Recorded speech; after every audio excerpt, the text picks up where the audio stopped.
அடுத்த செய்தியாக March 6 sir, சனிப்பெயர்ச்சி வருகிறது. சனிப்பெயர்ச்சியினுடைய இருக்கக்கூடிய மக்கள் நமக்கு ஏதாவது நல்ல காலம் பிறக்காதா அப்படின்னு சொல்லிட்டு ஜோசியர் சொல்லக்கூடிய பிறகு அங்க இருக்கக்கூடிய புரோகிதர்கள் சொல்ற மாதிரி என்னென்னலாம் அந்த வழிபாட்டு முறைகளை பின்பற்றணுமோ அதை செய்து பரிகார தோஷங்களுக்காக கோவில்களுக்கு போவாங்க. அங்க இருக்கக்கூடிய புண்ணிய தீர்த்தங்கள்ல நீராடுவாங்க. அது அங்கேருந்து அப்படியே பரிகார பூஜைகள்லாம் நடக்கும். அப்படிதான் திருவண்ணாமலை ஆரணியில இருக்கக்கூடிய ஏரிக்குப்பங்கிற பகுதியில் இருக்கக்கூடிய சாயாபுரீஸ்வரர் அந்த கோவில்ல சனீஸ்வரர் விழா நாளை நடைபெற இருக்கிறது.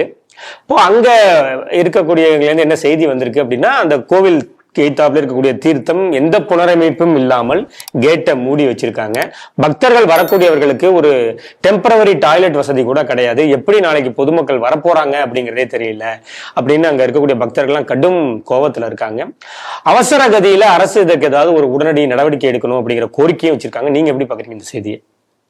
இல்ல, அறநிலைத்துறை நேற்று சாயங்காலம் தான் அந்த குளத்தை பூட்டி இருக்குதான் நான் கேள்விப்பட்டேன். ஏன் பூட்டணும்? சனிப்பெயர்ச்சி வருகிறதுன்னு தெரியும். எல்லா கோயில்களும் சனிப்பெயர்ச்சிக்கு தயாராகி கொண்டு இருக்கிறது. நாளைக்கு தான் சனிப்பெயர்ச்சி, நாளைக்கு தான் மார்ச் 6ஆம் தேதி, நாளைக்கு காலையில் 8 மணிக்கு மேலே அப்படின்னு ஜோதிடர்கள் சொல்கிறார்கள். அப்போ இந்த சனிப்பெயர்ச்சி வந்தால் 2.5 வருஷத்துக்கு ஒரு சனி இருக்குங்கிறது ஒரு.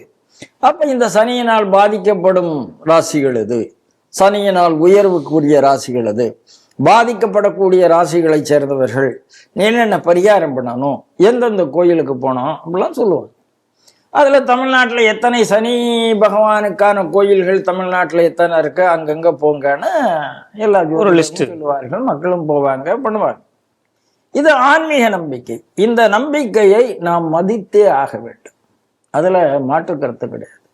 அப்போ ஒரு மக்கள் தங்களுடைய குறைகளை தீர்ப்பதற்கு தெய்வத்திட்ட போய் முறையிடுறாங்க. எப்படி நீ மருத்துவமனையில் போய் உங்களுக்கு உடல் நலம் சரியில்லைன்னா போறீங்களோ, அப்படி மனநலம் தெரியலைன்னா தெய்வத்திட்ட தான் போவாங்க.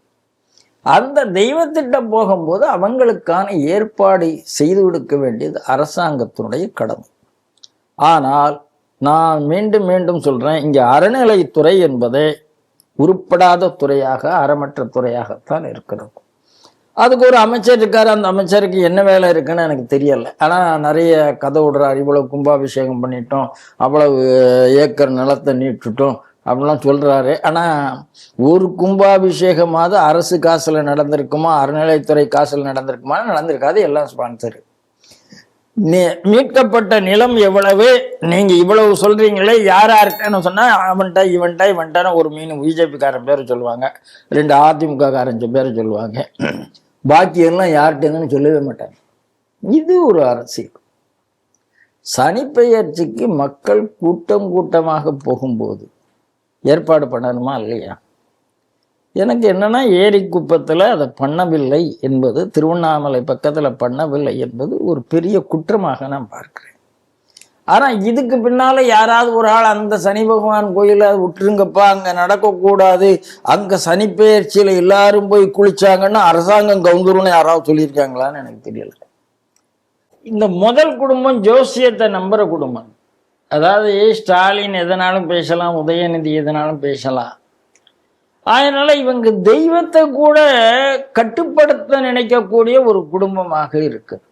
அப்படிதான் நான் பார்க்குறேன். எவனாவது சொல்லியிருக்கலாம், என்ன சொல்லியிருக்காங்கன்னு தெரியாது.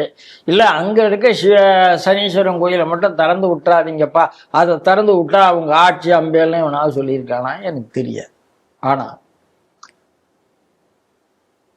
மக்களுக்கு செய்ய வேண்டிய கடமை அரசாங்கத்துக்கு இருக்கிறது, அறநிலைத்துறைக்கு இருக்கிறது. அதை அறநிலைத்துறை இல்லை செய்யவில்லை என்று சொல்லும் போது அதற்கு ஒரு அமைச்சர் தேவையில்லை. அப்கோர்ஸ் இந்த முடிய போது மக்கள் முடிவு செய்ய போறாங்க. என்னை பொறுத்தளவில் இது மிகப்பெரிய தோல்வின்னு சொல்ல மாட்டேன், மிகப்பெரிய அநீதின்னு சொல்ல மாட்டேன், மிகப்பெரிய துரோகம். இந்து சமுதாயத்துக்கு சேகர்பாபு செய்திருக்கக்கூடிய துரோகம், திமுக அரசுக்கு செய்திருக்கக்கூடிய துரோகம் என்றுதான் நான் சார் நீங்க அப்படி சொல்லிட்டீங்க. இப்போ நண்பர் ஒருவர்கிட்ட கேட்டேன் என்ன இப்படி இருக்கு அப்படின்னு சொல்லும்போது அவர் சொன்னாரு, எங்க மாவட்ட தளபதினு ஒருத்தவர் இருக்காரு, எங்க மாவட்ட அமைச்சருக்கு மட்டும் இந்த தகவல் தெரிஞ்சிருந்தது அப்படின்னா அப்படி சுடுக்கு போடுறதுக்குள்ள அதை ரெடி பண்ணி கொடுத்திருப்பாரு, அவருக்கு இன்னும் அந்த தகவல் தெரியாததுனால அது அப்படி இருக்கு அப்படின்னு பேசிக்கிறாங்க சார். மாவட்டத்துல இருக்கிற அந்த நபருக்கு நீங்க யாரும் சொல்றீங்கன்னு எனக்கு புரியுற மாதிரி இருக்கு, புரியாத மாதிரி இருக்கு. ஆனால் அவருக்கு மாவட்டத்துல இது கூட தெரியலைன்னா அவர் ஆட்ட கூட லாய்க்கு இல்லைன்னு.